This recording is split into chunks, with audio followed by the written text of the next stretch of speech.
মেয়েদের জীবনটা বড়ই অদ্ভুত। মেনে নিতে নিতে আর মানিয়ে চলতে চলতে জীবন শেষ। লোকে বলে মেয়েদের কোনো বাড়ি হয় না। সত্যি বলতে মেয়েদের ছাড়া কোনো বাড়ি সম্পূর্ণই হয় না। বিয়ের পর সবাই জানতে চায় বাপের বাড়ি থেকে কি নিয়ে এসেছে, কিন্তু এ কথাটি কেউ জানতে চায় না সে বাপের বাড়ি ছেড়ে আসার সময় কি কি ছেড়ে এসেছে। বাবার বাড়িতে মায়ের অল্প কথায় অভিমান করে বসে থাকা মেয়েটাও শ্বশুরবাড়িতে সেই মেয়েটি অনেকের অনেক কথা শুনেও চুপ করে মুখ বুজে সহ্য করে। মেয়ে হয়ে জন্ম নেওয়াটা যতটা সহজ, মেয়ে হয়ে জীবন কাটানোটা ততটাই কঠিন।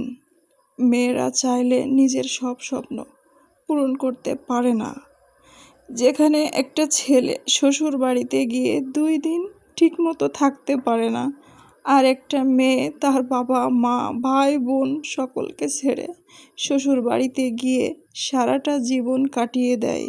একটা মেয়ে সবসময় অসহায়, কখনো তার পরিবারের কাছে, কখনো তার ইচ্ছের কাছে, কখনো তার স্বপ্নের কাছে, আবার কখনো তার ভালোবাসার কাছে। একটা মেয়ে বিয়ের আগে সংসার নিয়ে যেমনটা কল্পনা করে, বাস্তবে কমই আশানুরূপ হয়। নারীর বুক ভাঙা বোবা কান্না শুরু হয় বিয়ে নামে এই সম্পর্কের মধ্যে দিয়ে।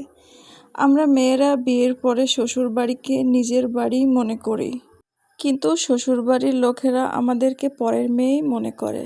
স্বামী ও শ্বশুরবাড়ির লোকজনের অভিযোগের পাহাড় বওয়া, সন্তানদের জন্য নিজের জীবন বাজি রাখা, আর পরিশেষে তার উপাধি। সারাদিন কি করো তুমি? কাকে নিজের কষ্টের কথা বলবেন? স্বামীকে? সে তো বলবে পরে শুনবো। সন্তানকে? তারা বলবে ব্যস্ত আছি। বাবা মাকে? তারা বলবে সহ্য করো। সত্যি বোঝার লোকের বড়ই অভাব। অপ্রিয় হলেও সত্য একটা যে একজন স্ত্রী সংসারের সব কাজ করার পরও তাকে অনেক কথা শুনতে হয়। কিন্তু অন্যদিকে একজন পুরুষকে তার শ্বশুরবাড়ির কেউ কিছু বললে সে শ্বশুরবাড়ি যাওয়া বন্ধ করে দেয়। বাবা বলতেন, আমার মেয়ের হাসির শব্দে আমার বাড়িটা ঝলমল করে। আজ শ্বশুর বলে, কথায় কথায় এত হাসবে না, লোকে কি বলবে? মেয়েদের জীবনে স্বামী হলো জীবন রক্ষাকারী ওষুধের মতো। ভালো হলে তো ভালো, আর ভেজাল হলে জীবন শেষ। সংসারের অভাব মেনে নেওয়া যায়, কিন্তু জীবন সঙ্গীর অবহেলা কখনোই মেনে নেওয়া যায় না। শ্বশুরবাড়ির লোক যতই খারাপ হোক, স্বামী যদি ভালো হয় মেয়েরা সব কষ্ট সহ্য করে নেয়।